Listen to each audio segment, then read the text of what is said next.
ಜಿ5 ಇರುವಾಗ ನೀವು ನಿಮ್ಮ ನೆಚ್ಚಿನ ಶೋಗಳನ್ನ ಎಂದಿಗೂ ಮಿಸ್ ಮಾಡಿಕೊಳ್ಳುವುದಿಲ್ಲ. ಅದು ಸಂಪೂರ್ಣ ಉಚಿತವಾಗಿ.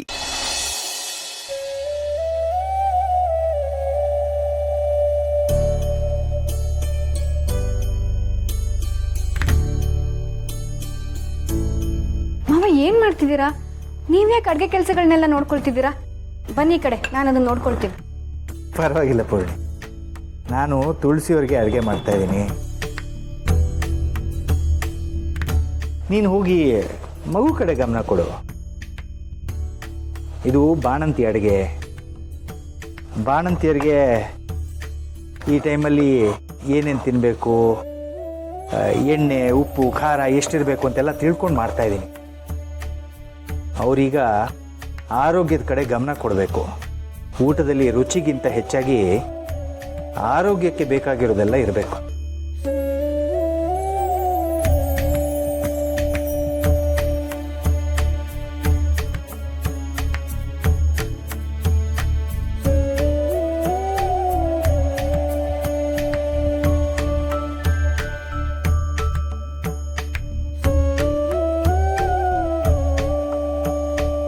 ಬಾಣಂತಿಯರು ತುಂಬ ಸೂಕ್ಷ್ಮವಾಗಿರ್ತಾರೆ. ಅವ್ರಿಗೆ ನೆಗಡಿ, ಕೆಮ್ಮು, ಜ್ವರ ಇದೆಲ್ಲ ಏನು ಬರಬಾರ್ದು. ಆ ಥರ ಇಮ್ಯುನಿಟಿ ಚೆನ್ನಾಗಿರೋದಕ್ಕೆ ಏನೇನು ಬೇಕೋ ಅದೆಲ್ಲ ಅವ್ರ ಅಡುಗೆಯಲ್ಲಿ ಇರಬೇಕು. ಈಗ ನೋಡು, ಈ ಕಾಳು ಮೆಣಸು ಕೆಮ್ಮು, ಕಫ ಇದೆಲ್ಲ ಏನು ಬರೆದಿರೋ ಥರ ನೋಡ್ಕೊಳುತ್ತೆ. ಜೀರಿಗೆ ಡೈಜೆಷನ್ಗೆ ಹೆಲ್ಪ್ ಆಗುತ್ತೆ. ಬೆಳ್ಳುಳ್ಳಿ ಆರೋಗ್ಯಕ್ಕೆ ಒಳ್ಳೆಯದು.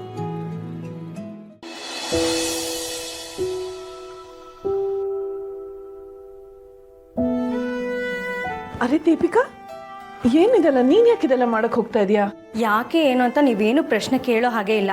ಯಾಕೆ ನಾನು ಇದನ್ನೆಲ್ಲ ಮಾಡೋದು ನಿಮ್ಗೆ ಇಷ್ಟ ಆಗಲ್ವಾ? ತುಂಬಾ ಇಷ್ಟ ಆಗತ್ತೆ. ಮತ್ತೆ ಪ್ರಶ್ನೆ ಯಾಕೆ ಕೇಳ್ತೀರಾ?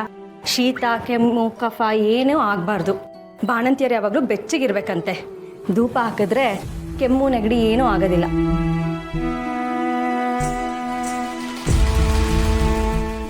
ಈ ಧೂಪ ಹಾಕಿದ್ರೆ ಕೆಮ್ಮು ಹೋಗಲ್ಲ, ಇನ್ನೂ ಜಾಸ್ತಿ ಆಗತ್ತೆ.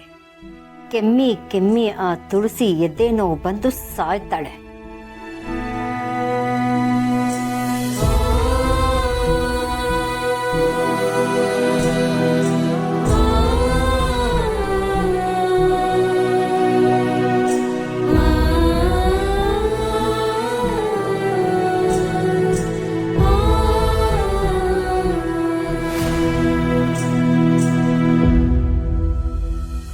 ಏನಿದು? ಏನಾಗ್ತಿದೆ? ಛೇ, ನಾನ್ ಧೂಪದ ಬೌಲ್ನ ಬದಲಾಯಿಸದ್ನಲ್ಲ, ಯಾಕೆ ಹೀಗಾಯ್ತು?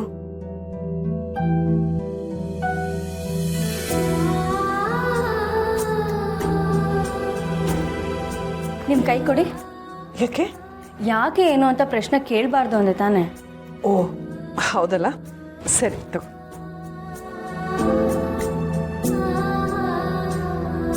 ನಿಮ್ಗೆ ದೃಷ್ಟಿ ಆಗ್ಬಾರ್ದು ಅಂತ ಈ ದಾರ.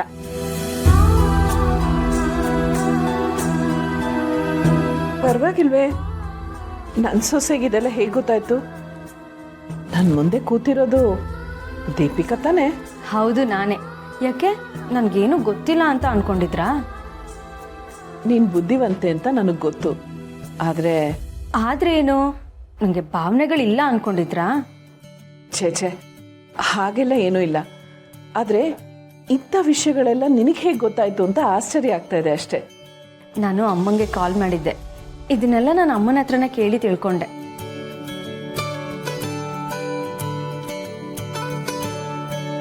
ಏನಾಯ್ತು ನಿಮಗೆ? ನನಗೆಲ್ಲ ಮಾಡ್ತಿರೋದು ಇಷ್ಟ ಆಗ್ತಿಲ್ವಾ? ನನ್ನ ಬಗ್ಗೆ ಕಾಳಜಿ ಮಾಡೋದಕ್ಕೆ ನೀನು ಇಷ್ಟೆಲ್ಲ ಪರದಾಡ್ತಾ ಇದೆಯಲ್ಲ, ಅದಕ್ಕೆ ಆಶ್ಚರ್ಯದ ಜೊತೆಗೆ ಆನಂದನೂ ಆಗ್ತಾ ಇದೆ. ಆಯ್ತಾಯ್ತು, ಇಷ್ಟೊಂದೆಲ್ಲ ಎಮೋಷ್ನಲ್ ಆಗಬೇಡಿ. ಈಗ ನೀವು ಆರಾಮಾಗಿ ರೆಸ್ಟ್ ಮಾಡಿ. ತುಂಬ ಹೊತ್ತು ಕುತ್ಕೋಬೇಡಿ, ಬೆನ್ನೋವು ಬರುತ್ತೆ. ಆಮೇಲೆ ನಿಮ್ಗೆ ಏನೇ ಬೇಕಿದ್ರೂ ನೀವು ನನಗೆ ಕಾಲ್ ಮಾಡಬೇಕು. ಇನ್ನು ಮುಂದೆ ನಿಮ್ಮನ್ನು ನೋಡ್ಕೊಳ್ಳೋ ಜವಾಬ್ದಾರಿ ನಂದು, ನೆನಪಿರಲಿ.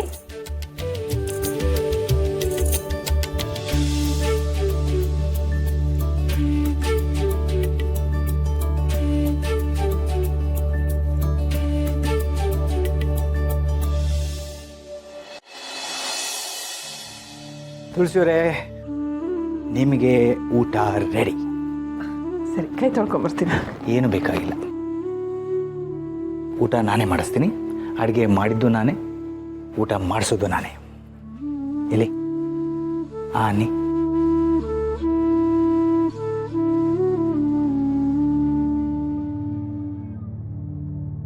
ಹೇಗಿದೆ?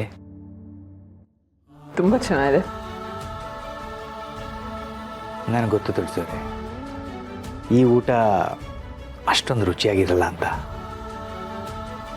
ಇನ್ನೊಂದು ಸ್ವಲ್ಪ ದಿನ ಅಷ್ಟೇ, ಆಮೇಲೆ ನೀವೇನು ಕೇಳ್ತೀರೋ ಅದನ್ನು ನಾನೇ ಮಾಡಿಕೊಡ್ತೀನಿ. ಈಗ ಸ್ವಲ್ಪ ಆರೋಗ್ಯದ ಕಡೆ ಗಮನ ಕೊಡಬೇಕು, ಅದಕ್ಕೆ ಇದನ್ನು ತಿನ್ಬೇಕಾಗತ್ತೆ. ಮಾಧವ್ ಅವರೇ, ಈ ಊಟ ರುಚಿಯಾಗಿಲ್ಲ ಅಂತ ಯಾರು ಹೇಳಿದ್ದು? ನೀವು ಯಾವುದೇ ಅಡುಗೆ ಮಾಡಿದ್ರು ರುಚಿಯಾಗಿ ಮಾಡ್ತೀರಾ ಅಂತ ಎಲ್ರಿಗೂ ಗೊತ್ತಿದೆ. ಅಷ್ಟಿಲ್ಲದೆ ನೀವು ಇಷ್ಟು ಫೇಮಸ್ ಆಗ್ತೀರಾ? ಒಂದು ತಿಳಿ ಸಾರನ್ನೇ ನೀವು 10 ಥರ ಮಾಡ್ತೀರಾ. ಈಗ ಬಾಣಂತಿ ಅಡುಗೆನೂ ಇಷ್ಟು ಚೆನ್ನಾಗಿ ಮಾಡ್ತಾ ಇದ್ದೀರಾ. ನೀವು ಹೀಗೆ ದಿನಕ್ಕೊಂದೊಂದು ಅಡುಗೆ ಮಾಡಿ ತಿನ್ಸಿದ್ರೆ ನನಗೆ ಹೊಟ್ಟೆ ತುಂಬೋದೇ ಗೊತ್ತಾಗಲ್ಲ. ನಿಮ್ಮ ಕೈ ರುಚಿ ತಿನ್ನೋ ಅದೃಷ್ಟಕ್ಕಿಂತ ನನಗೆ ಬೇರೆ ಇನ್ನೇನು ಬೇಕು ಮಾಧವ್ ಅವರೇ? ನೀವು ನಿಮ್ಮ ಕೈಯಾರೆ ನನಗೆ ಬೇವಿನ ಕಷಾಯ ಮಾಡಿಕೊಟ್ರು ಅದು ಕಬ್ಬಿನ ಹಾಲು ಕುಡ್ದಾಗಿರುತ್ತೆ. ನಾನು ಚೆನ್ನಾಗಿ ಅಡುಗೆ ಮಾಡ್ತೀನಿ ಅಂತ ಜನಗಳಿಗೆಲ್ಲ ಗೊತ್ತಿರ್ಬೋದು, ಆದರೆ ನೀವು ನನಗಿಂತ ಚೆನ್ನಾಗಿ ಅಡುಗೆ ಮಾಡ್ತೀರಾ ಅನ್ನೋದು ನನಗೆ ಗೊತ್ತು. ಎಲ್ಲರೂ ರಾಮನೇ ತುಂಬ ಶಕ್ತಿವಂತ ಅಂತ ಅಂದ್ಕೊಂಡಿರ್ತಾರೆ, ಆದರೆ ರಾಮನಿಗಿಂತ ಹೆಚ್ಚು ಶಕ್ತಿ ಇದ್ದಿದ್ದು ಹನುಮಂತನ ಭಕ್ತಿಗೆ. ಇಲ್ಲೂ ಹಾಗೆ, ನಾನು ಮಾಡೋ ಅಡುಗೆಗಿಂತ ಜಾಸ್ತಿ ರುಚಿ ಇರೋದು ನೀವು ನನ್ನ ಮೇಲೆ ತೋರಿಸೋ ಪ್ರೀತಿಗೆ. ನಿಮ್ಗೆ ನೆನಪಿದೆಯಾ, ಒಂದು ಕಾಲದಲ್ಲಿ ನೀವು ಕೊಡೋ ಪುಳಿಯೋಗರೆಗೋಸ್ಕರ ನಾನು ದೇವಸ್ಥಾನದ ಮುಂದೆ ಕಾಯ್ತಾ ನಿಲ್ತಿದ್ದೆ. ನಾನು ಅಷ್ಟೇ, ನೀವು ಹೇಳ್ಕೊಡೋ ಅಡುಗೆ ತಿಳ್ಕೊಳಕ್ಕೆ, ನಿಮ್ಮನ್ನು ನೋಡೋಕ್ಕೆ TV ಮುಂದೆ ಕಾಯ್ತಾ ಕೂತಿರ್ತಿದ್ದೆ. ಆದರೆ ಇವತ್ತು ನಾವಿಬ್ಬರು ಎಷ್ಟು ಹತ್ತಿರ ಆಗಿದ್ದೀವಿ. TV ಮುಂದೆ ಕಾಯ್ತಾ ಕೂತಿದ್ದೋಳು ನಿಮ್ಮನ್ನೇ ಎದುರು ಕೂರಿಸ್ಕೊಂಡು ನಿಮ್ಮ ಕೈಯಾರೆ ಊಟ ಮಾಡ್ತಾ ಇದ್ದೀನಿ. ನಾನು ಎಷ್ಟು ಪುಣ್ಯವಂತೆ ಮಾಧವ್ ಅವರೇ. ನನ್ನ ಜೀವನನೇ ಮುಗಿದೋಯ್ತು ಅಂದ್ಕೊಂಡಿದ್ದಾಗ ನನಗೆ ಹೊಸ ಜೀವನ ಕೊಟ್ಟ ದೇವತೆ ನೀವು. ಹಾಗೆ ನೋಡಿದ್ರೆ ನನ್ನ ಮನಸ್ಸಿಗೆ ಮರುಜನ್ಮ ಕೊಟ್ಟೋರೇ ನೀವು. ನಿಜವಾಗ್ಲೂ ನಾನು ತುಂಬ ಪುಣ್ಯ ಮಾಡಿದ್ದೆ ತುಳಸಿಯವರೇ.